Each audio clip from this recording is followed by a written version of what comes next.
제가 군대를 그 소대장으로 이렇게 전역했거든요. 장교로 지원해서 장교로 이제 군 복무를 하다가 제대했는데, 제가 이렇게 병과가 방공이었습니다. 방공 병과여서요. 일반 보병 소대장들과 좀 다르게 저는 누구 참모였냐면 대대장 참모였어요. 그래서 저는 만약에 전쟁이 이제 벌어지면 저는 대대장 옆에 수행하면서 대대장의 작전 지도와 함께 저의 방공 포를 어떻게 배치하고 어떻게 운영할 건지에 대해서 같이 작전을 짜는 그런 이제 임무를 맡고 있었습니다. 그러니까 그러다 보니까 일반적인 소대장들이 하는 그런 돌격 앞으로 뭐 이런 소총 쏘고 막 이런 것이 저에게는 주된 임무가 아니라, 대대 작전을 어떻게 짜게 되는지, 대대 작전이 어떻게 운영이 되는지, 그것을 이제 저는 공부하게 됐어요. 그래서 제가 이제 제일 힘들었던 게 뭐냐면 이 작전 체계를 이해가 안 되는 거예요. 도저히 한 번도 운영해 본 적이 없으니까. 그리고 군대 가서 소대장이 뭘 알겠습니까? 그러니까 항상 고민이 뭐였냐면, 도대체 전쟁이 벌어졌을 때 나는 어떻게 해야 될 것인가? 어떻게 내 소대를 운영할 것인가? 대대 작전은 어떻게 운영이 될 것인가? 막 이것을 한참 고민하고 그냥 이해가 안 돼도 막 그냥 머릿속에 때려 박는 그런 이제 시간이 있었습니다. 제가 이제 이 말씀을 왜 드리냐면, 군대에서 이런 얘기가 있어요. 뭐냐면 전투에서는 승리하는데 전쟁에서는 진다. 반대로 전투에서는 지는데 전쟁에서 승리한다. 이런 표현들이 있습니다. 이 표현들이 뭐냐면, 군대라는 조직은 되게 이렇게 큰 조직이 세분화되면서 가요. 사단이 있고, 그 사단 안에 여단이 있고, 여단 안에 대대가 있고, 대대 안에 중대가 있고, 중대 안에 소대가 있어서 어떻게 전쟁을 할 것인가, 이것이 사실상 굉장히 큰 그림 안에서 작전이 수행이 됩니다. 그러니까 제가 이제 만약에 예를 들어서 보병 중대가 막 앞으로 돌격하면서 막 전쟁을 벌이는데 우리 중대가 지고 있어요. 전쟁에서 졌어요. 대패했어요. 그런데 큰 그림에서의 사단은 승리를 하는 경우가 있습니다. 이게 그거 바둑이랑 장기 같은 걸 좋아하시는 분들은 이게 무슨 말씀인지 아실 거예요. 지금 당장에 내가 지는 것 같은데 어느 순간 내가 이기고 있는 거예요. 이것이 전투에서는 지는데 전쟁에서 승리하는 거. 이것이 그 오래된 고대에서부터 전쟁이 벌어졌을 때 지휘관들이 항상 듣던 명언이에요. 제가 왜 이 말씀을 왜 드리냐면, 생뚱맞죠? 갑자기 바울 얘기를 하다가, 바울의 그 이야기를 하다가 왜 갑자기 저의 그 군생활 얘기를 하는가? 저는 군생활 때 그러다 보니까 일반 그 중위, 소위, 들이, 대위까지죠. 대위까지, 중대장까지 볼 수 있는 눈보다 조금 더 높은, 좀 더 넓은 시야를 갖게 된 건 맞아요. 결국 아주 작은 방공 소대장이긴 했는데 저는 대대장 작전에 참여했기 때문에 그렇게 좀 더 넓은 시야를 보게 되는 그런 계기가 되었습니다. 사람은 되게 자기 중심적이에요. 되게 이제 이기적이죠. 내게 유익이 있으면 굉장히 즐거워하고요. 나에게 유익이 없으면 굉장히 슬퍼요. 그렇죠? 안 그러시네. 저만 그런가? 그래서 눈앞의 이익을 선호하는 사람들이 상당히 많습니다. 그러니까 제가 왜 이 말씀을 드리냐면, 이게 우리의 삶에서 살아갈 때만 해당되는 게 아니라 신앙생활 할 때도 이게 동일하게 적용되고, 더 나아가서 하나님의 일을 할 때 이것이 동일하게 적용이 돼요. 오늘 바울은 지금 붙잡혔어요. 옥중서신이라고 말씀드렸죠. 빌립보서가. 옥에 갇혀가지고 빌립보 교회에다가 편지를 쓰는 건데 오늘 첫 구절이 되게 희한한 이야기로부터 시작합니다. 12절 보면 이렇게 얘기하죠. 바울이 형제들아 내가 당한 일이 도리어 복음 전파에 진전이 된 줄을 너희가 알기를 원하노라. 이렇게 얘기합니다. 바울이 지금 붙잡혔어요. 감옥에 갇혔어요. 그런데 바울의 시선은 나는 지금 옥에 갇혔어. 나는 지금 붙잡혔어. 나는 매임을 당했어. 나는 되게 자유를 잃어버렸어. 고통스러워. 나의 지금 현 상황 너무 슬퍼. 이런 감정적인 게 아니라 바울의 시선은 지금 굉장히 높은 데 있습니다. 높은 데 어디에 있나? 복음 전파에 있어요. 제가 지난 시간에 빌립보서 1장 1절에서 11절까지 말씀을 전하면서 제가 제목을 이렇게 좀 극단적으로 지었어요.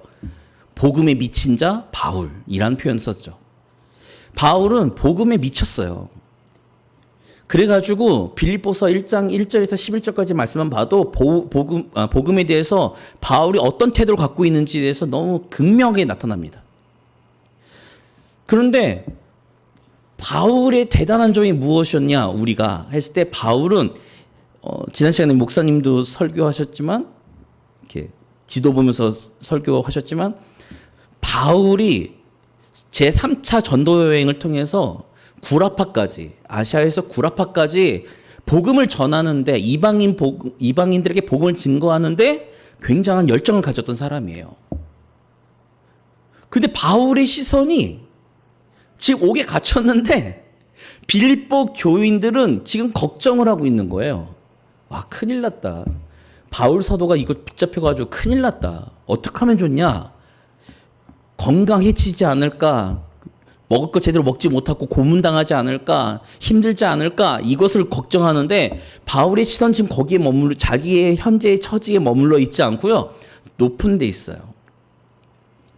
높은데 어디? 복음 전파하는 거에 있어요. 그럼 이상하잖아요. 옥에 갇혔는데 복음 전파되는 것에 자신이 이 옥에 갇힌 것을 통해서 복음이 전파되는 것에 더 힘을 내고 있다. 복음 전파가 더 활발하게 일어나고 있다. 그러니 너희들이 좀 그것을 알았으면 좋겠다라고 이야기를 하죠.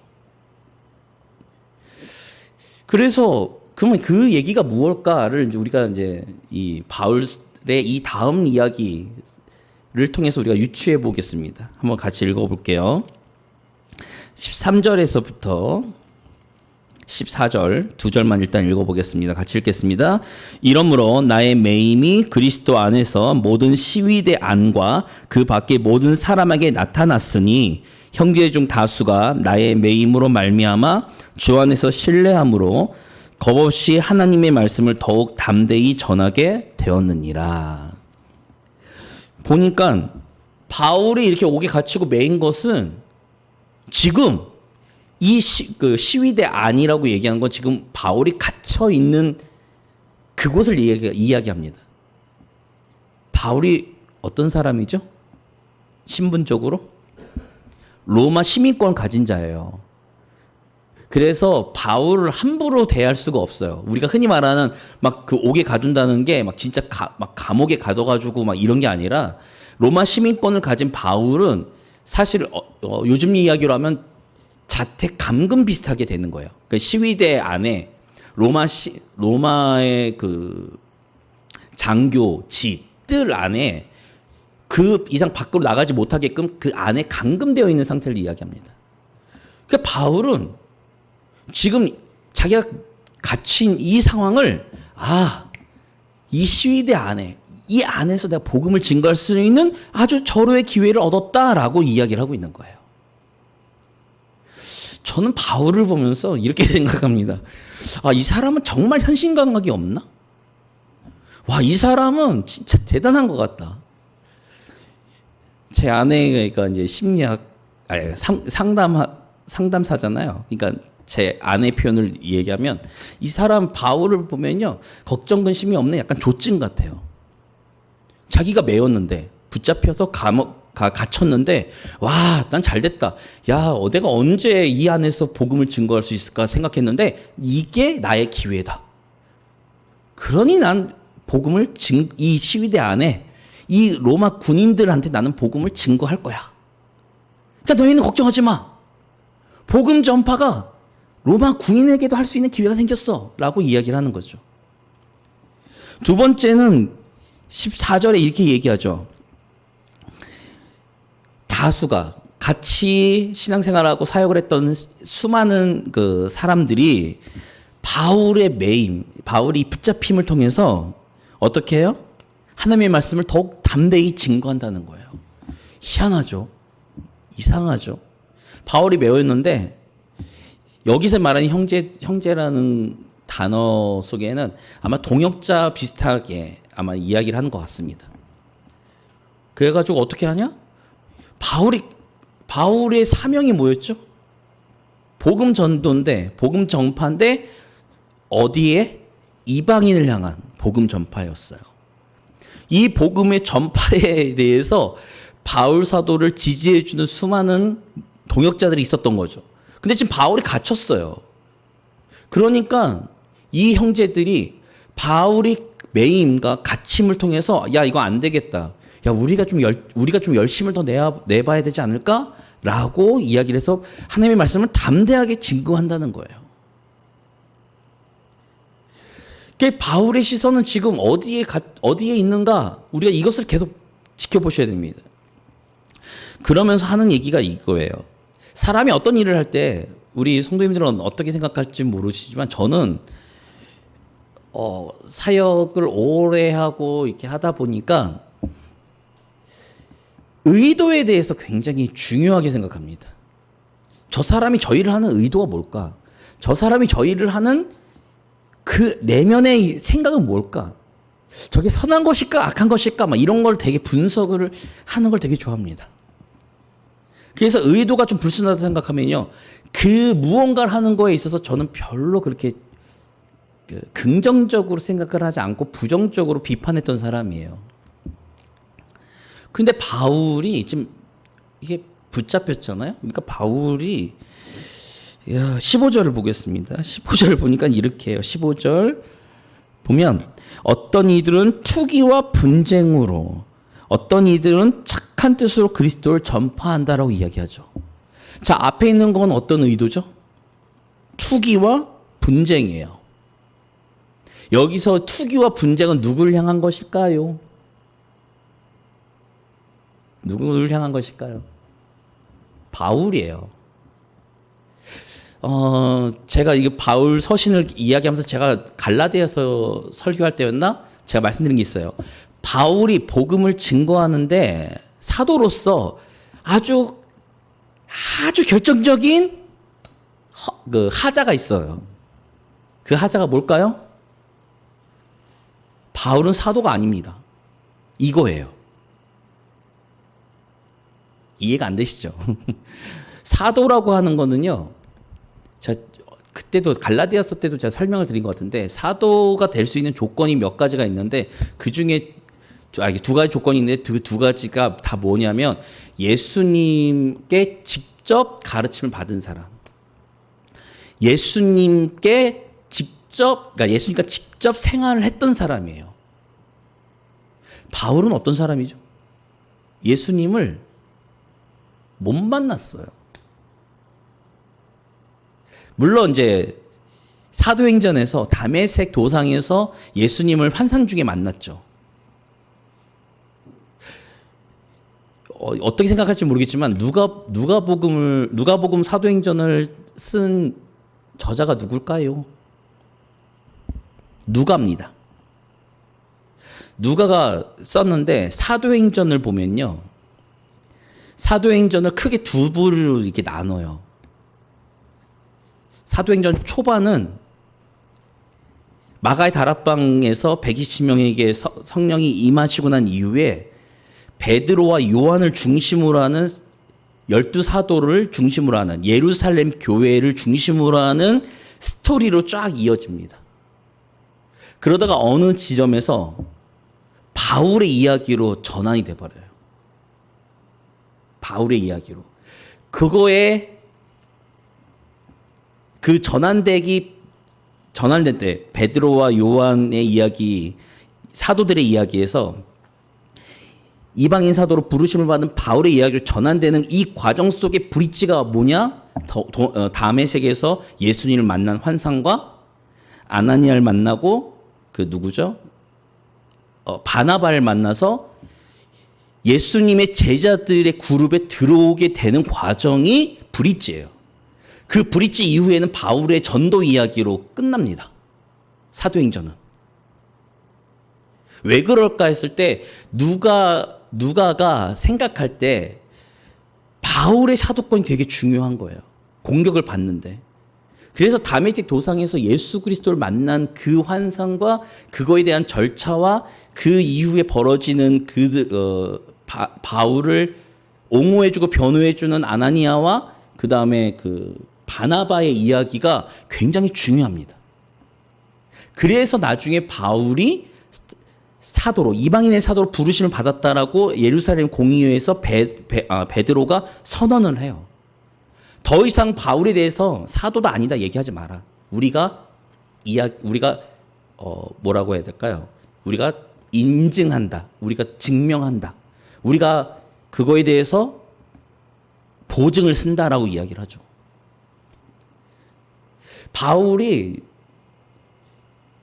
사역을 할 때 바울의 초창기 사역은요, 항상 이 사도권의 문제 때문에 항상 문제가 발생했어요.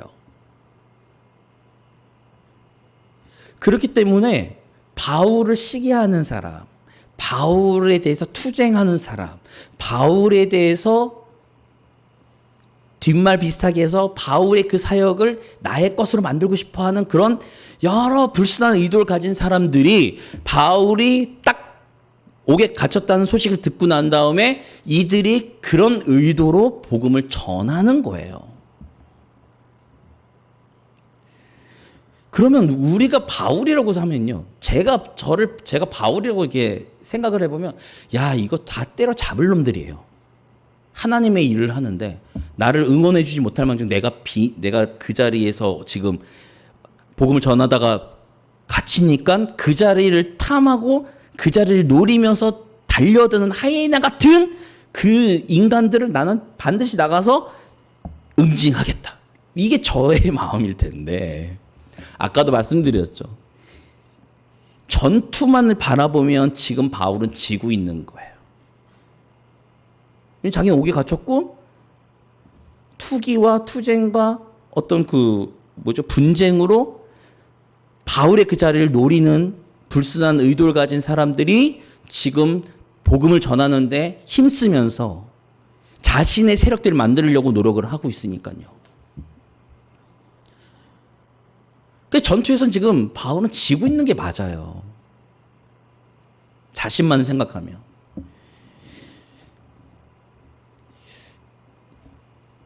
그런데 바울의 시선은 그렇지 않다는 거예요. 바울은 무엇을 보고 있느냐? 내 현재 상황과 내 처지와 내 지금의 조건과 그리고 나에게 있을 그런 수많은 그런 어떤 문제들을 바라보는 것이 아니라 시선을 높게 해서 그러니까 전투를 바라보는 게 아니라 전쟁을 바라보고 있는 거예요.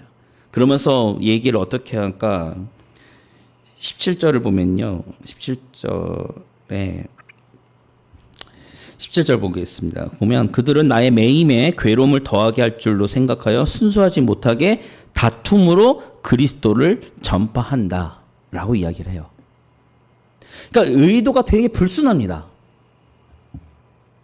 자신들의 어떤 동역자들이 바울이 지금 전도하지 못하고 복음을 증거하지 못하고 있으니까 바울의 그 빈자리를 메꿔주겠다는 아주 순수한 의도로 하나님의 말씀과 복음을 전하는 일에 아주 힘쓰고 있는 사람이 있는 반면에 한쪽에서는 이 바울의 빈자리를 메꾸고 자신의 것으로 만들려고 세력화하려고 하는 불순한 의도로 지금 복음을 전하고 있는 그룹이 있어요.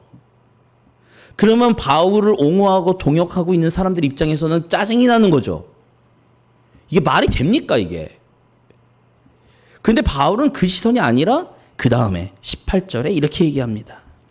이건 되게 중요하니까 같이 읽겠습니다. 18절 같이 읽겠습니다. 그러면 무엇이나 거칠애로 하나 참으로 하나 무슨 방도로 하든지 전파되는 것은 그리스도니 이로써 나는 기뻐하고 또한 기뻐하리라. 뭐라고 얘기하죠? 야, 거칠애로 하든지 불순한 의도로 하든지 방법이 어떻든지 그들은 지금 복음을 증거하고 있어. 누구를 증거해요? 예수 그리스도를 증거하고 있어. 야, 내가 여기 내가 여기 붙잡혀 있고 내가 이 안에 들어오니까 그전에는 일을 안 하던 사람들이 갑자기 내 빈자리를 메꾸겠다고 선한 의도로 열심히 복음을 증거하는 그룹도 있고, 불순한 의도이긴 하지만 그들 복음을 증거하면서 자신의 세력들을 만들려고 하는 그런 좀 이상한 그룹도 있지만, 전체 파이, 전체 그룹은 내가 혼자서 나와 내 동역자들이 복음을 증거하는 것보다 더 많은 사람들이 복음을 증거하고 있다 이거죠. 그렇기 때문에 나는 기뻐한다. 나는 그래서 좋다. 내가 이 붙잡힌 것은 오히려 그리스도의 복음을 증거하고 그리스도의 복음이 전파되는데 너무나도 많은 그런 유익이 있으니 나는 그걸로 만족한다. 너희는 밖에서 그렇게 그리스도를 전해라. 나는 이 안에서 로마 군인을 향해서 난 복음을 증거할래. 하나님의 나라는 더욱더 커질 거야. 이것이 바울의 시선입니다.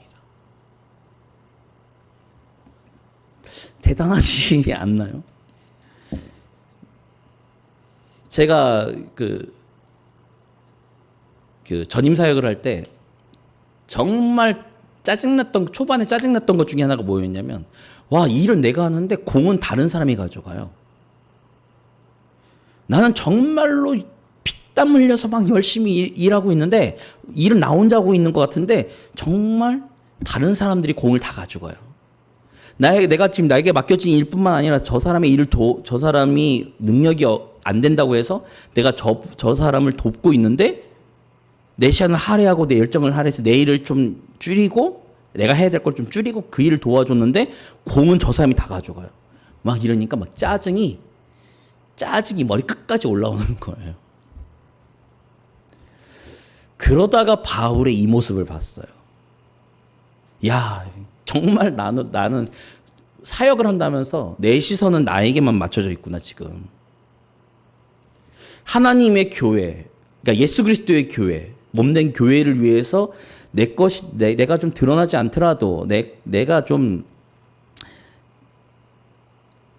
감춰져서 뭐 드러나진 않더라도 그 공을 내가 가져가지 못하더라도 전체로 봤을 때 주님의 몸된 교회가 성장하고 유익하다면 내가 이것을 하나님이 알아주리라 라고 생각하고는 내가 내 마음속에 묻어야 되는데 내가 그러지 못한 모습이 있었다는 거죠. 그래서 그때 되게 많이 회개했어요. 막 하나님 앞에. 야, 내가 주님의 일을 한다고 하면서 주의 몸된 교회를 위해서 헌신한다고 하면서 사역한다고 하면서 야, 나는 내 유익만을 챙기는 그런 몹쓸 놈이었구나. 주님 용서해 주시옵소서. 비단 저의 얘기만은 아닐 겁니다. 우리 성도님들도 억울하신 면이 있겠죠. 주님의 교회를 위해, 하나님의 나라를 위해 일하는 것이 아무도 알아주지 않는 것 같으니까 억울하신 면은 있겠죠. 그러나 바울의 시선은 우리가 가져야 됩니다. 비록 내 이름이 드러나지 않고 내 공이 없어진다고 해도 그것을 통해서 하나님의 나라, 하나님의 교회가 부흥한다면 우리는 그것을 감수하고 인내해야 돼요. 그것이 바울의 지금의 현 자세입니다. 그러면서 바울이 이렇게 얘기합니다. 19절에서 21절까지 말씀. 이건 너무 유명한 말씀이죠. 특히 21절이 유명한 말씀입니다. 같이 읽겠습니다. 19절부터 같이 읽겠습니다. 이것이 너희의 강구와 예수 그리스도의 성령의 도우심으로 나를 구원에 이르게 할 줄 아는 거로 나의 간절한 기대와 소망을 따라 아무 일에든지 부끄러워하지 아니하고 지금도 전과 같이 온전히 담대하여 살든지 죽든지 내 몸에서 그리스도가 존귀하게 되게 하려 하나니 이는 내게 사는 것이 그리스도니 죽는 것도 유익함이라. 무슨 말입니까? 내가 드러나는 게 중요한 게 아니야. 내 것이 나타나는 것이 중요한 것이 아니라 내 이름이 나타나는 것이 중요한 게 아니야. 무엇이 중요합니까? 이 그리스도의 이름이 중요하고 그리스도의 복음이 중요한 거죠. 이것이 바울이 가지고 있는 자세예요. 제가 예전 그 설교하면서 예를 아마 들었을 텐데 제가 세례 요한을 보면서 정말 감동받았던 게 바로 그 부분이었어요. 그 전까지는 선지자로서 명예와 영광과 사람들의 찬미를 받았어요. 근데 진짜로 예수님이 오셨어요. 자신이 드러내야 될 예수 그리스도가 오셔서 예수 그리스도와 그 제자들을 중심으로 요한에게 오던 세례를 받으러 오던 사람들이 다 지금 예수님께로 가요. 그랬더니 세례 요한의 제자들이 난리가 났죠. 선생님, 성대명에게 세례받았던 저 예수라는 사람한테 사람들이 다 갑니다. 큰일 났네요. 우리 어떡하죠? 했더니 세례 요한이 뭐라고 하죠? 뭐라고 얘기합니까?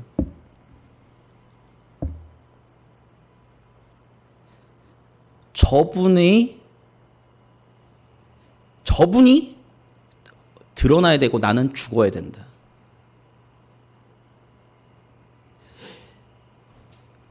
세례 요한의 이 자세, 지금 바울의 이 자세가 오늘날 우리의 신앙의 모습에도 우리가 있어야 돼요. 근데 우린 자꾸만 보상 심리를 갖는 거죠. 보상은 이 땅에서 교회에서 사람들에게서 받는 것이 아닙니다. 주님에게서 받아야죠.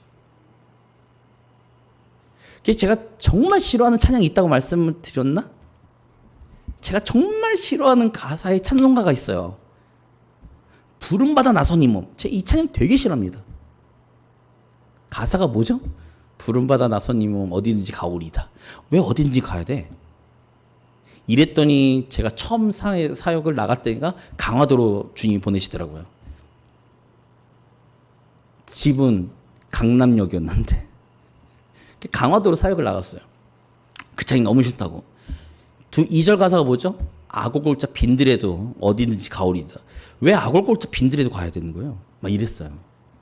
3절이 뭐죠? 3절 후반부 가사가 뭐죠? 빛도 없이 이름도 없이. 왜? 내 이름 왜 죽여야 되는 거야? 근데 이것이 우리의 신앙의 자세가 되어야 된다라고 말씀을 드립니다. 저는 지금도 저랑 제 와이프랑 둘이 부름받아 나선님은 찬양을 별로 안 좋아해요. 부름받은 것도 싫은데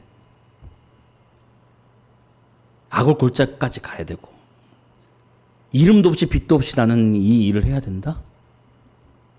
와, 큰일 났다. 뭐 이런 거였죠.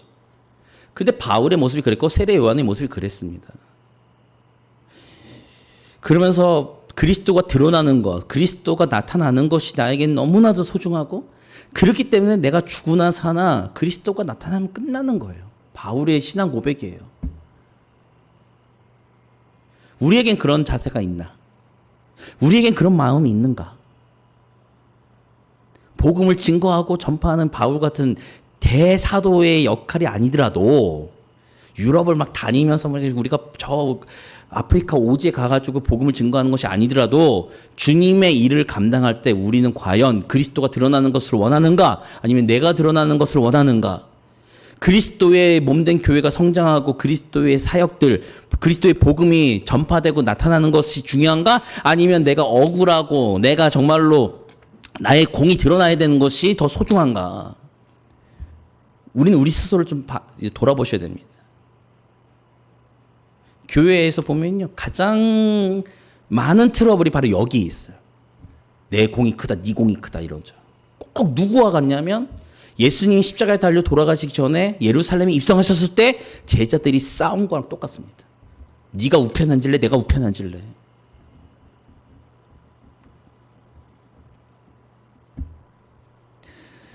그렇기 때문에 우리의 신앙과 우리의 교회의 공동체의 생활과 그리고 우리가 주님을 위해서 한다고 하는 이 모든 일들이 과연 누구를 위해서 하는 것인가? 정말로 그리스도를 위해서 하나님의 나라를 위해서 우리가 한다면 비록 의도가 좀 불순해도 내 마음엔 안 들어도 우리는 그것이 더 큰 그림에서 하나님의 영광이 나타날 수 있다면 우리는 그것을 포기할 수 있어야 됩니다. 한 가지 예로 제가 그 전임 사역할 때 제가 찬양팀을 이제 하고 있는데 그때 담임 목사님한테 그걸 하라고 그러니까 그걸 좀 잘 키워봐라 얘기했을 때 제가 이렇게 담임 목사님한테 요구해서 받은 게 하나 있었어요. 뭐냐면 인사권이었어요.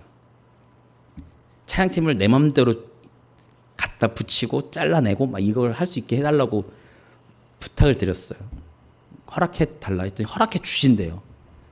그랬더니 하는 말, 그러니까 그 담임 목사님이 하시는 말씀이 뭐라고 말씀하셨냐면 대신에 너의 유익을 위해서 하는 건지 교회를 위해서 하는 건지 네가 잘 판단해라. 정말 마음에 안 드는 인원들이 정말 많았는데요. 한 명도 못 잘랐어요. 왜인 줄 아세요? 제 마음 같아서는 마음에 안 드는데 잘라내고 싶은데 잘라내지 못하는 거예요. 못하겠는 거예요. 왜냐면 그거를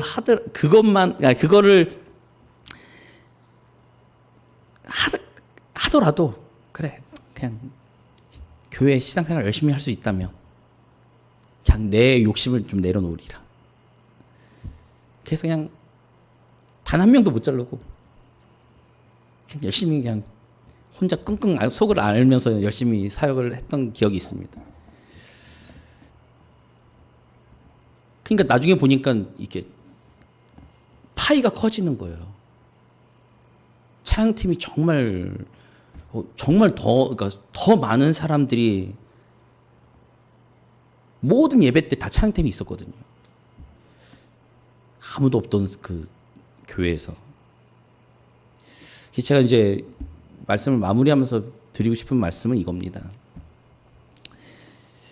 우리가 그러니까 주님의 몸된 교회, 하나님의 나라를 위해서 주님의 일을 감당할 때 우리가 우리 자신을 바라보는 게 아니라 그리스도를 바라보고 하나님을 바라보면 그 안에서